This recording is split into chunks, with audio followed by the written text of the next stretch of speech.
तो अब हम देखते हैं कि 60 पर सभी त्रिकोणमितीय अनुपातों का मान कितना होता है। तो देखिए 60 अंश पर, यानी कि निकालते हैं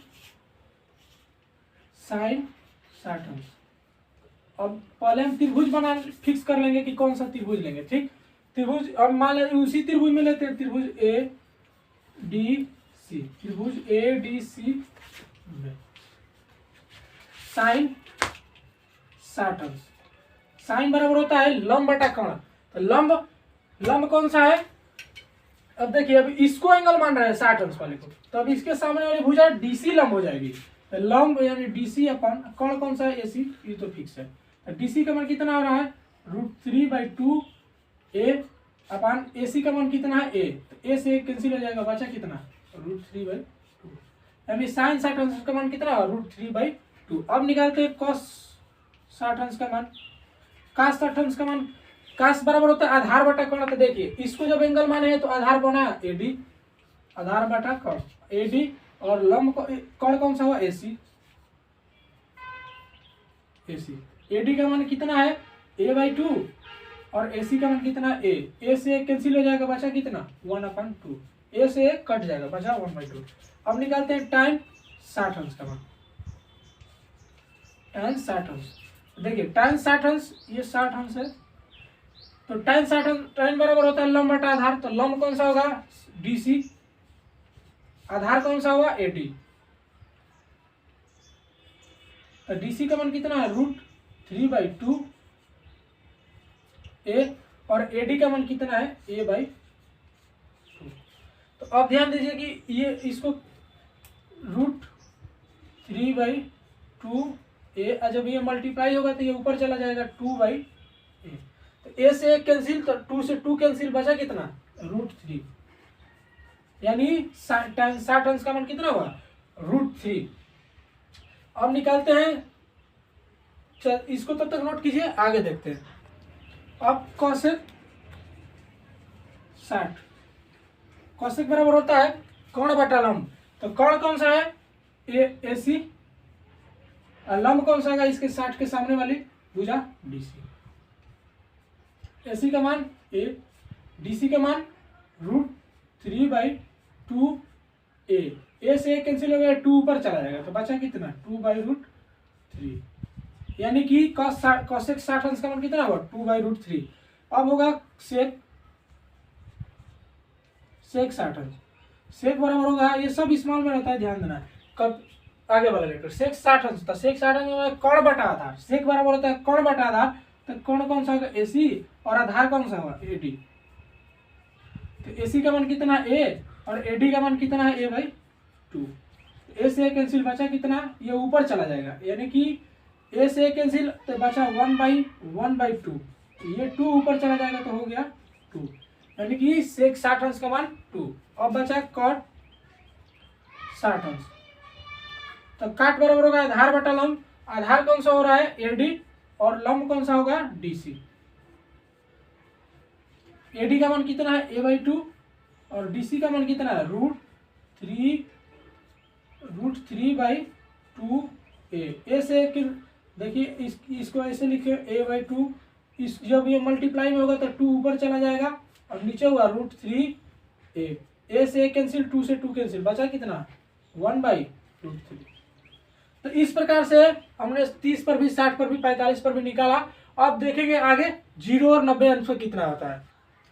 तो अब हम देखेंगे 0 अंश और 90 अंश पर बताओ कि सभी त्रिकोणमितीय अनुपातों का 0 अंश और 90 अंश पर मान कितना होता है। तो थोड़ा ये इसमें थोड़ा ध्यान देने वाली बात है, क्योंकि ये थोड़ा कॉम्प्लिकेटेड लगेगा, लेकिन ध्यान से देखिएगा इसको किस प्रकार से। एक हम पहले समकोण त्रिभुज बना लेते हैं, इसको ए बना लेते हैं, इसको ए, जरूरी नहीं ए बी सी ही होगा, हम आसानी के लिए, क्योंकि कोई भी पढ़ता है तो एबीसी करता है, इसीलिए आसानी रहती है पढ़ने में। अब लिख देंगे बीच में कोई कि जेड क्यू पी ऐसे करके लिख देंगे तो पढ़ने में असुविधा होती है, इसीलिए ABC लिखा जाता है, क्योंकि यह सुविधाजनक है, पढ़ने में आसानी रहती है। तो देखिए ए 90 डिग्री पर बी, तो 0 अंश और 90 अंश पर होगा। तो देखिए हमको ध्यान से, यहाँ पर कुछ एंगल बन रहा है, लेकिन हमको ये मेंशन नहीं है कि कितना एंगल है।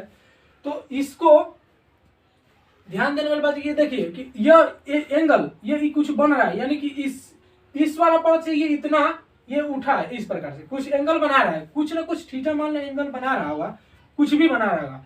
तो लेकिन अब हम इसको क्या करना है कि सी वाली यानी AC भुजा को नीचे लाएंगे धीरे धीरे। ध्यान से समझिएगा कि अगर ऐसे यह AB है, AB है तो यह AC है, AC इतना है AC। अगर हम इसको नीचे लाएं धीरे धीरे कर करके AC को नीचे लाएं, तो जब नीचे लाएंगे तो ऐसे ऐसे करते करते ये आएगा। ध्यान से देखिएगा कि जो ये A से लेकर के ये C वाला पॉइंट है, ये ऐसे कर करके धीरे धीरे धीरे धीरे धीरे धीरे धीरे धीरे नीचे आएगा।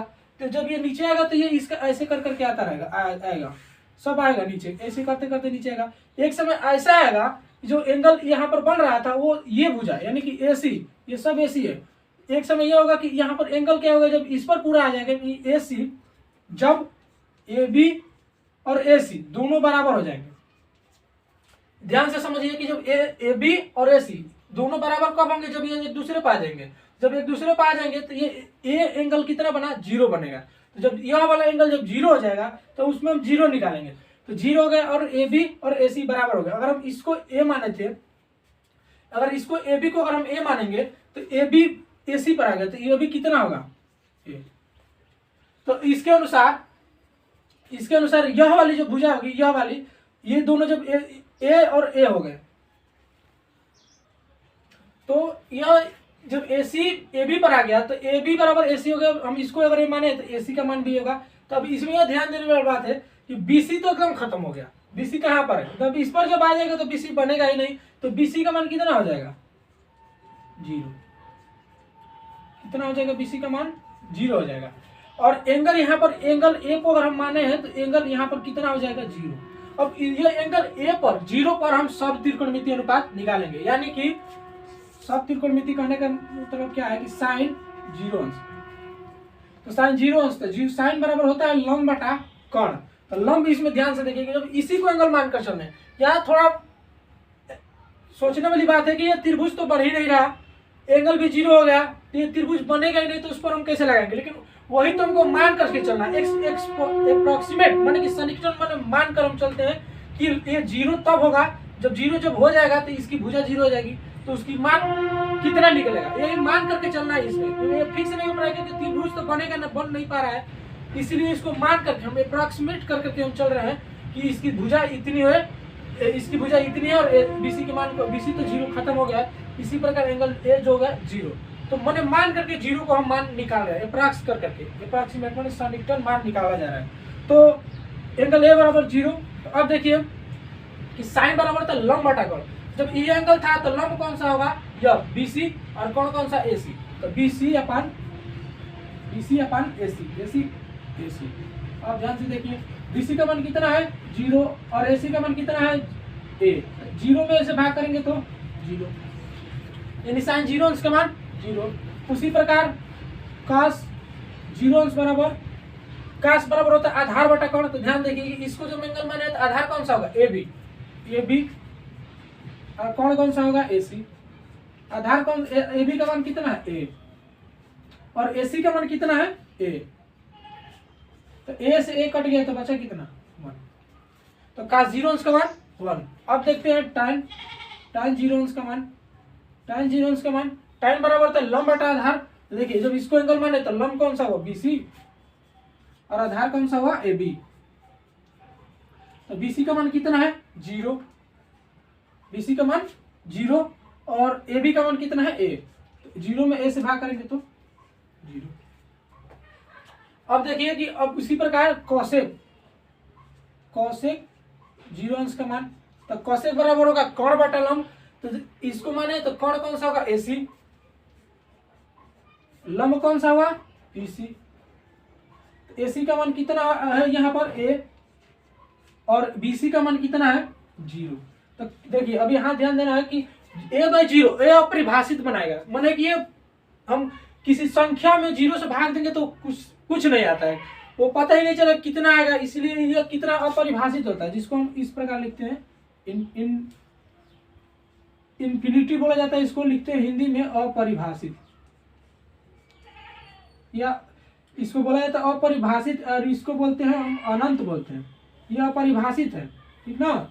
लेकिन इस वाले को हम चिन्ह को बोलते हैं अनंत, इंफिनिटिव, इसको बोलते हैं अनंत। यह अपरिभाषित बना रहा है a/0, क्योंकि किसी संख्या में हम सोचे कि अगर 4 में 0 से भाग दे और हमको 2 मिल जाए, ऐसे संभव तो होगा नहीं कि कुछ समथिंग, माने कि ये समथिंग है या नॉट कुछ नहीं है। तो समथिंग में नथिंग से भाग देंगे तो सोचेंगे कि समथिंग आ जाएगा, तो ऐसा कुछ नहीं होगा, क्योंकि 4 में 0 से भाग देंगे, कुछ हमारे पास है भी नहीं, और बड़े वाली संख्या में भाग देकर बड़ा भी प्राप्त कर ले, ऐसा तो हो ही नहीं सकता। तो 4 में 0 से भाग करेंगे तो कुछ नहीं आने वाला, यह परिभाषित का है, ठीक। तो उसी प्रकार से सेक का निकालते हैं, सेक 0 अंश। तो सेक बराबर होता है कण बटा आधार। तो कण कौन सा हो रहा है, AC, और आधार कितना है, AB। AC का मान कितना है, A, और AB का मान भी कितना है, A से A भाग देंगे 1। अब निकालने हैं कॉट 0 अंश। तो काट बराबर होता है आधार बटा लंब। तो आधार कितना है, AB, लंब कौन सा है, BC। A का मान, AB का मान 0, A, और BC का मान 0। अब यह भी इसी प्रकार बना रहा है, तो इसका भी हम कितना मानेंगे, इन्फिनिटी, जिसको हम अपरिभाषित बोलते हैं, अनंत लिखा जाता है। तो ये 0 अंश पर हो गया। अब देखते हैं आगे हम 90 अंश वाले पर। तो अब हम देखते हैं 90 अंश वाले पर सारे त्रिकोणमितीय अनुपातों का मान कितना होगा। तो यह भी 0 अंश वाले से ही संबंधित है, थोड़ा ध्यान से इसको भी देखिएगा कि अब हमको एंगल ए को 90 डिग्री बनाना है। तो ध्यान से देखिए कि जब हम AC को ऐसे कर रहे थे तो ये एंगल 0 हो जा रहा था। तो हम ए को, अब इसको यानी कि C से लेकर AC को हम अब ऐसे करेंगे, यानी इस वाली भुजा को उठाकर यहाँ पर लाएंगे। जब इसको लाएंगे तो ये छोटा होते होते होते होते यहाँ पर आ जाएगा। कहने का सेंस यह है, इतना देखिए, यह AB था और यह वाली भुजा यह BC था, तो इसको BC रहने देते हैं, ठीक। हमको इसको परिवर्तित करना है। तो जब इसको हम यहाँ से ला करके, यहाँ से ये AC था, तो यह वाली, जब ये वाली भुजा है, इसको हम इधर बढ़ाते जाए, मतलब यह पहले था ऐसे, थोड़ा इसको बड़ा कर दिए, ऐसे था, अब इसको ऐसे कर दिए, फिर ऐसे कर दिए, फिर ऐसे कर दिए, फिर ऐसे करते करते करते करते करते करते दम इसको जब इस पर आ गया, मतलब कि AC BC पर एकदम संपाती हो गया। AC BC पर संपाती जब हो जाएगा तो तब क्या होगा कि A वाला एंगल 90 डिग्री बन जाएगा। A वाला एंगल 90 डिग्री बनेगा कब, A एंगल 90 डिग्री कब बनेगा, जब AC BC पर हो, यानी कि AC बराबर हो जाएगा BC। देखिए तो इसको मान लेते हैं, कुछ वैल्यू मान लेते हैं A, और इसको जब इसको नहीं, ये तो 0 हो जा रहा है, तो इसको अगर हम A मानेंगे तो A इस पर भी आकर के ये BC A ही बन जा रहा है। या इसको मानेंगे कि जो ये तो बदल रहा है, तो इसको मानने की जरूरत नहीं, क्योंकि ये तो 0 हो जा रहा है, तो इसको मान कर क्या करेंगे, या तो इसको मानिए या तो इसको मानिए, कोई भी। तो AC बराबर BC है। तो साइन 90, यानी कि साइन बराबर होता है लंब बटा कोण। तो देखिए इसके सामने वाली भुजा BC लंब हो गई, कौन कौन सा है, AC। यहाँ ध्यान दीजिए कि AC बराबर है BC के, AC बराबर BC, तो हम लिख सकते हैं BC अपान AC के स्थान पर भी हम क्या लिख सकते हैं, BC। तो BC अपान BC माने कि यह BC का मान कितना आ रहा है, यहाँ पर A और यहाँ पर भी A, तो A से कैंसिल बचा कितना 1, यानी साइन 90 का मान 1। उसी प्रकार कास 90, तो कास बराबर होता है आधार बटा कोण। आधार कौन सा है, ये AB, और कोण कौन सा है, वही AC। तो AB का मान कितना है, AB का मान 0, क्योंकि यहाँ AB मान 0 हो रहा है, और BC का मान, AC का मान कितना हो रहा है, AC का मान A है, 0 में से भाग करेंगे तो 0। अब हो गया tan 90। तो इस tan बराबर होता है लंब बटा आधार। तो लंब कौन सा होगा, BC, और आधार कितना हुआ, AB। तो BC का मान कितना है, A, और AB का मान 0। तो अब देखिए यहाँ पर भी पिछले वाला प्रोसेस की तरह है, 0 A अपान 0, यानी कि इन्फिनिटिव, अनंत, उल्टा 8 की तरह बनाया जाता है। 8 हम लोग ऐसे बनाते हैं, तो इसी को उलट देना है, ऐसे करके वही बना रहे हैं। ठीक, अब क्या निकालना है, कॉट निकाल लेते हैं, कॉट 90, 6 निकालना है, चाहे आगे पीछे कुछ भी करके निकालिए। तो उसके बाद होता है काट बराबर होता है आधार बटा लंब। आधार कौन सा होगा ए बी, लंब कौन सा होगा बी सी। ए बी को कितना है 0 और बी सी कितना ए, 0 में से भाग करेंगे तो 0। अब हो गया सेक, अब निकालते हैं सेक का मान, तो सेक 90, सेक बराबर होगा कोण बटा आधार। कोण कौन सा है ए सी और आधार कितना है ए बी। ए सी का मान है ए और ए बी का मान 0, ए बी कितना बनाएगा इंफिनिटी। अब कौन सा बचा कोसेक, कोसेक 90, तो कोसेक 90 का मान कितना हुआ, कोसेक बराबर होता है कोण बटा लंब, तो कोण कौन सा है ए सी और लंब बी सी। तो ए सी अपन बी सी, चूंकि यहाँ ए सी और बी सी दोनों आपस में बराबर है, ए सी और बी सी, तो बी सी के स्थान पर भी हम ए सी लिख सकते हैं। तो ए सी का मान भी ए है और बी सी का मान भी है, ए से कट गया बचा कितना 1, तो यानी कोसेक 90 का मान कितना होगा 1। इस तरह सब लोग हम कुछ विशिष्ट कोणों के त्रिकोणमितीय अनुपात थे पढ़ लिए। अब हम आगे देखते हैं कि इसको किस प्रकार से शॉर्ट रूप में याद किया जाता है। तो अब देखिए कुछ विशिष्ट कोणों के त्रिकोणमितीय अनुपातों के बारे में हमने पढ़ लिया। तो अब 0 अंश 30 अंश 45 60 और 90 इतना का हम लोग मान निकाला। तो इसको याद करने का सभी लोग जानते भी होंगे, लेकिन देख हम भी बता देते हैं कि किस तरह से याद किया जाता है। तो पहले 0 30 45 60 ऐसे लिख लेंगे। उसके बाद हम एंगल जो मान 0 अंश पर हम 0 लिखेंगे, 30 अंश पर 1, 45 अंश पर 2, 60 अंश पर 3 और 90 अंश पर 4। उसके बाद 4 से सब में डिवाइड कर देंगे, सब में 4 से भाग कर देंगे। पहले 0 1 2 3 4 लिख लेंगे, उसके बाद 4 से सब में डिवाइड कर देंगे। उसके बाद रूट लगा देंगे सब पर रूट लगाइए, सब पर रूट लगा के रूट 1 को मूल लगा देंगे। अब देखिए ये 0/4 0 हो जाएगा, 0 का वर्गमूल 0। अब देखिए कि 1/4 है, तो 1 में 4 से भागे तो 10 में हमको भाग नहीं देना है, बस उसी को वर्गमूल निकालना। 1 का वर्गमूल 1 और इसका निकालेंगे तो 2। अब देखिए ये 2 से 2 बार में कट गया, तो बचा कितना, ऊपर 1 हो जाएगा नीचे 2, तो 1/√2, क्योंकि 1 का वर्गमूल निकल जाएगा 1 और √2 बच गया। अब देखिए इसका वर्गमूल नहीं निकलेगा तो बचा √3 और इसका 4 का वर्गमूल निकल जाएगा तो 4। ठीक, 4 से 4 कट गया 1 का वर्गमूल 1। वीडियो अगर बताने पर समझ में ना आए तो इसको प्रीवियस कर करके देख लीजिएगा। यहाँ गलत हुआ है थोड़ा, 2 होगा यहाँ, देखिए √3/4, तो इसका वर्गमूल 2 होगा। तो इतना ध्यान देना है। तो अब देखिए साइन 0 अंश पर इसका मान पहला जो आता है वही 0 वही होता है। तो 0 अंश पर इसका मान कितना होगा 0, 30 अंश पर इसका मान कितना होगा इतना।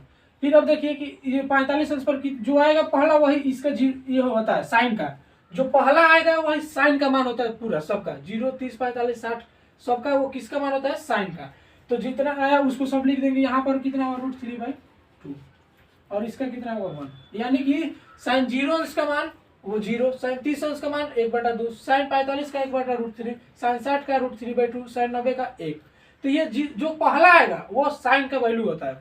अब क्या करेंगे कि इसको उलट कर लिखेंगे, पहला 1 लिखेंगे, इसको उसके बाद √3/2। अब ये यही है तो यही रख देंगे, इसको यहाँ रखेंगे और इसको यहाँ ला देंगे। तो अब ये कास का हो जाएगा, कास 0 का मान ये है, कास 0 का मान 1, कास 30 का मान √3/2, कास 45 का 1/√3 और सॉरी √3 नहीं √2 है, कास 60 का मान 1/2 और कास 90 का मान 0। तो ये इतना याद करने का थोड़ा सा तरीका है कि किस तरह से चार्ट जल्दी से हम बना लें और पेपर में काम भी कर सकता है। तो ऐसे अब देखिए कि टाइम का निकालना है। तो टाइम बराबर होता है, हमने पहले ही फार्मूला बताया था कि टाइम बराबर होता है, पहले तीर को बताए थे तो फार्मूला में बताए थे, टाइम साइन ए बराबर कास है, साइन अपन कास है, टाइम ए बराबर साइन अपन कास है। तो अब क्या करेंगे, साइन की वैल्यू में कास से भाग देंगे। तो 0 में 1 से भाग देंगे तो कितना होगा 0, इसमें जब भाग देंगे तो ये कितना बचा 1/√3, इसमें जब इससे भाग देंगे तो 1, इसमें जब भाग देंगे तो √3 और 1 में 0 से भाग देंगे तो इंफिनिटी बनेगा ऐसे करके। ठीक, अब टाइम का उलट कर लिख देंगे। फिर से tan को उलट देंगे तो अब यहाँ पर हो जाएगा इन्फिनिटी, और ये वाला √3 होगा यहाँ पर, और फिर ये 1 तो यहीं पर है, और ये यहाँ पर आ जाएगा 1/√3, और यह वाला पार्ट यहाँ पर। ठीक, अब देखिए इस सेक ए का मान नहीं, तो चूंकि कास जो होता है सेक का व्युत्क्रम होता है, मतलब ऐसे लिखा जाता है cos ए बराबर होता है 1/sec ए, या हम इसी को लिख सकते हैं कि sec ए बराबर 1/cos ए, sec ए बराबर 1/cos ए, इसका व्युत्क्रम है। तो इसका उल्टा करके, व्युत्क्रम का मतलब होता है कि 1 के बटे में उसको लगाया जाता है, तो सेक में 1 के बटे में, तो 1 के बटे में 1 लगाएंगे तो 1 ही होगा, 1 के बटे में √3/2 लगाएंगे, कहने व्युत्क्रम का तात्पर्य यह है कि कोई भी संख्या व्युत्क्रम मैंने 2 का। तो देखिए अब हम इतना बता दें, तो सेक होता है cos का व्युत्क्रम, तो बता रहे हैं कि व्युत्क्रम का मतलब होता है कि 1 के बटे में लगा देना, यानी हमको 125 का व्युत्क्रम बताना है, तो 125 को 1 के बटे में लगा दीजिए, वही इसका व्युत्क्रम होगा। उसी प्रकार सेक cos का व्युत्क्रम होता है, तो 1 को 1 के बटे में लगाएंगे तो 1 ही होगा, एक इस √3/2 को 1 के बटे में लगाएंगे तो ये ऊपर चला जाएगा, यानी 2 बाई व्युत्क्रम इसका कितना होगा √3/2, इसका व्युत्क्रम कितना होगा √2, और इसका व्युत्क्रम कितना होगा 2, इसका व्युत्क्रम कितना होगा 1 के बटे में 0, यानी कि इन्फिनिटी। अब देखिए ये cosec साइन का व्युत्क्रम होता है, तो इसको व्युत्क्रम करेंगे 1 के बटे में लगाएंगे, तो 1 के बटे में लगाएंगे तो ये होगा इन्फिनिटी, इसका व्युत्क्रम होगा 2, इसका व्युत्क्रम होगा √2, और इसका व्युत्क्रम होगा 2/√3, और इसका व्युत्क्रम होगा 1 के बटे में 1, यानी कि 1। तो ये याद करने का टेक्निक है, इस प्रकार से याद कर सकते हैं, कोई बड़ा नहीं है, बस इतना ध्यान, एक निकाल लेंगे साइन का मान, जो पहले आता है साइन होता है, उसके बाद से आप बस व्युत्क्रम करिए तो कास मिलेगा, साइन में कास से भाग दिए tan मिला, tan को व्युत्क्रम कीजिए काट होगा, और साइन कोसेक कास का उल्टा कर दीजिए तो सेक, साइन का उल्टा कर दीजिए तो कोसेक, बस इतना ही। अब आज के लिए, अब अगर वीडियो ना समझ में आए तो वीडियो को पीछे करके पॉज करके पीछे कीजिए, और उसके बाद देखिए, दोबारा समझ में आ जाएगा। अगर वीडियो अच्छा लगे तो लाइक करें और हमारे चैनल को सब्सक्राइब करें।